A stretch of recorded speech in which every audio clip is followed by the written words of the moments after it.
Pelatih tidak pernah berkata, maaf saya salah, dan saya menerima semua konsekuensinya.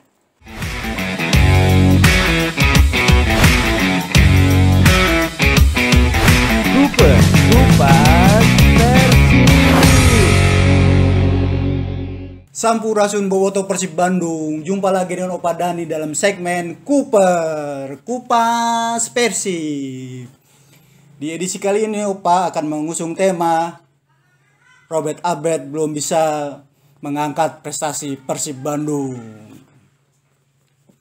Boboto, resmi sudah Persib Bandung gagal menjadi juara paruh musim di musim kompetisi Liga 1 2021-2022. Kenapa? Karena hasil yang ditorehkan Robert Abed tidak sesuai ekspektasi kita para bobotohnya. Bahkan hasil yang ditoreh Robert Abed boleh dibilang lebih jelek dibandingkan dengan hasil yang ditoreh pelatih sebelumnya, Mario Gomez. Mario Gomez pada tahun 2018 bisa mengantarkan Persib menjadi juara paruh musim. Padahal kalau kita lihat materi pemainnya itu biasa-biasa saja. Dan baru kali pertama Mario Gomez hadir di Indonesia.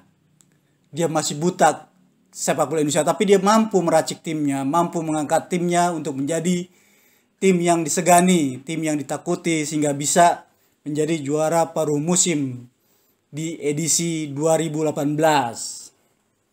Sementara Robert Abed yang dimodali pemain-pemain bagus dengan harga kontrak yang mewah, ternyata hanya bisa mengusung Persib Bandung sampai di peringkat 5 besar. Artinya Robert Abed gagal memberi prestasi terbaik setengah musim ini, boboto.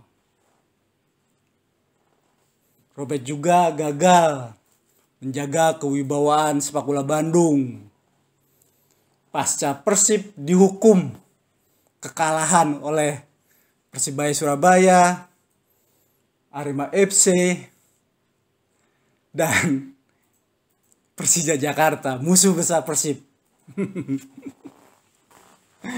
Boboto, sakit hati ya kita melihat penampilan Persib belakangan ini ya. Tapi itulah sepak bola. Tidak ada yang pernah bisa menduga kenapa Persib yang diunggulkan malah terjungkal dan kalah dari lawan-lawan beratnya yang sama-sama punya tradisi juara. Kalau kita mau mengulik lebih dalam lagi, tentu muncul pertanyaan besar.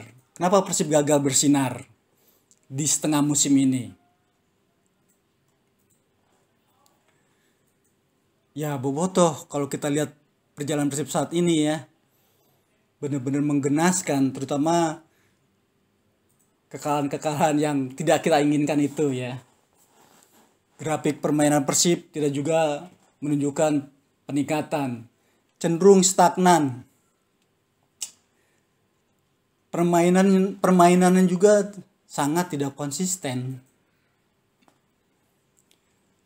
Robert yang selalu mengangkat jempolnya dan mengatakan bagus, ternyata belum bisa memberikan pengaruh positif pada tim yang diarsitekinya. Permainannya cenderung monoton. Taktik dan strateginya mudah dibaca lawan. Sepertinya karakter yang dikembangkan oleh Robert Abed tidak sesuai dengan kapasitas teknis para pemainnya.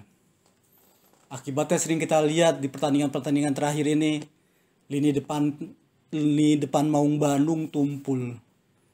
Lini tengahnya tidak bisa membuat dapur pacunya ngebul untuk memberikan serangan yang berbahaya. Dan ironisnya, lini belakangnya gampang membuat kesalahan. Kenapa ini?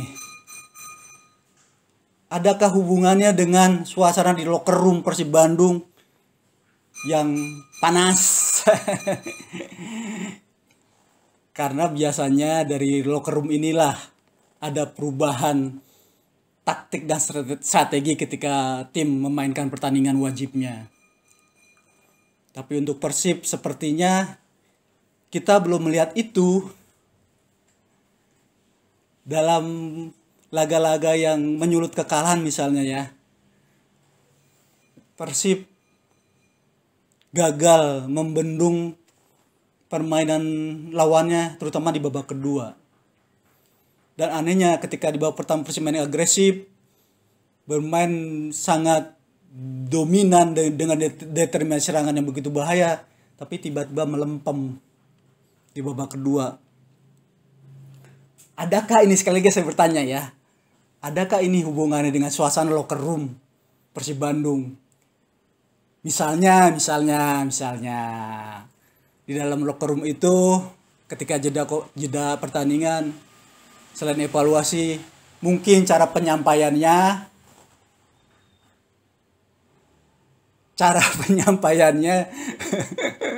malah membuat beban pemain semakin berat ya, ada efek psikologis misalkan.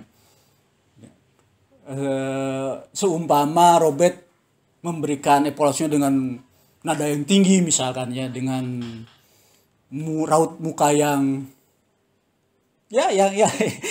membuat pemain makin stres ketika mereka harus kembali ke lapangan untuk melanjutkan pertandingan ya. Karena itu tadi kenapa di babak kedua kok tiba-tiba ya ada perubahan yang begitu besar ya, sampai ketika Robert membuat pergantian pemain juga ini terlihat tidak efektif.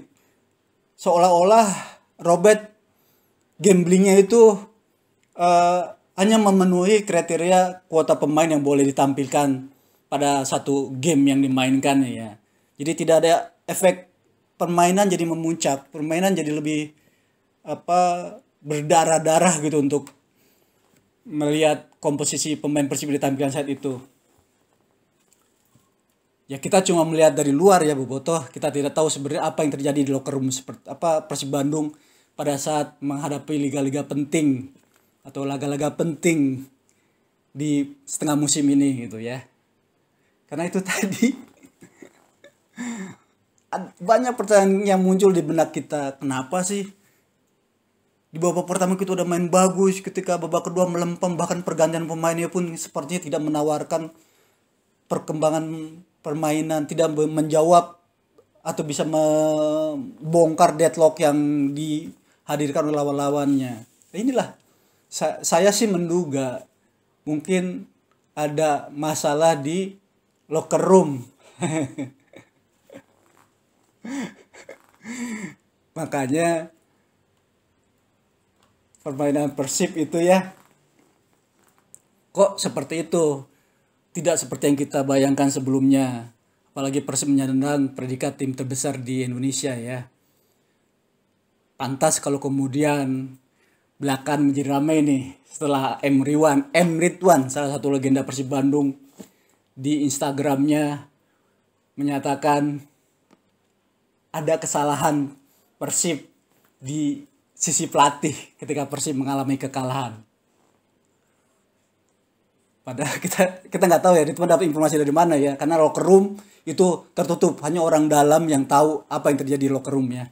Tapi Ridwan dengan berani menyatakan pelatih tidak pernah memberi rasa nyaman pada pemainnya. Ya. Pelatih tidak pernah berkata, "Maaf saya salah dan saya menerima semua konsekuensinya." Jadi seolah-olah semua kesalahan ditumpahkan pada pemain. Semua kesalahan karena pemain. Permainan Persib tidak meledak-ledak, salah pemain. Strategi dan taktikal selalu benar.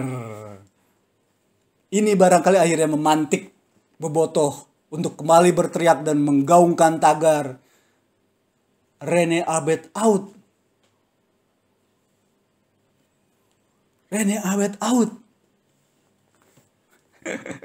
Bahkan dari informasi terakhir saya membaca di Instagram seorang Bobotoh, Aimbub, dia bersama rekan-rekannya akan berangkat ke Jogja untuk memberi tekanan pada Persib Bandung, sekaligus barangkali menggolorkan lagi Rene out.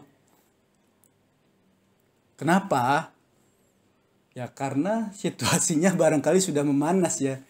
Bobotoh sulit menerima kenyataan seperti ini karena menurut mereka apa yang ditampilkan sejak di Piala Menpora sampai saat ini Liga 1 digulirkan belum ada perbaikan yang signifikan. Apakah aksi Bobotoh nanti atau tagar Bobotoh nanti bisa melahirkan perubahan pada Persib Bandung atau bisa memenuhi ekspektasi Bobotohnya? Tidak ada yang pernah tahu. Karena dari aksi pertama Bobotoh juga akhirnya kan hilang tanpa bekas. Manajemen tetap dengan sikapnya terus mempertahankan Rene Arbet sebagai arsitek tim di musim kompetisi tahun ini. Bahkan Rene Arbet sudah dikasih karpet merah untuk kontrak yang panjang. Jadi ya kita lihatlah saja nanti seperti apa episode selanjutnya. Demikian Bobotoh Kupas Persib kali ini. Terima kasih buat Bobotoh yang setia terus menemani Opa di sini di konten Opa Dani Show. Dan sekali lagi Opa mohon bantuannya, bantu Opa membesarkan channel ini dengan memberi like, comment, share, subscribe, dan nyalakan loncengnya agar Bobotoh menjadi orang yang pertama tahu konten-konten terbaru yang akan Opa sampaikan. Terima kasih Bobotoh. Ciao.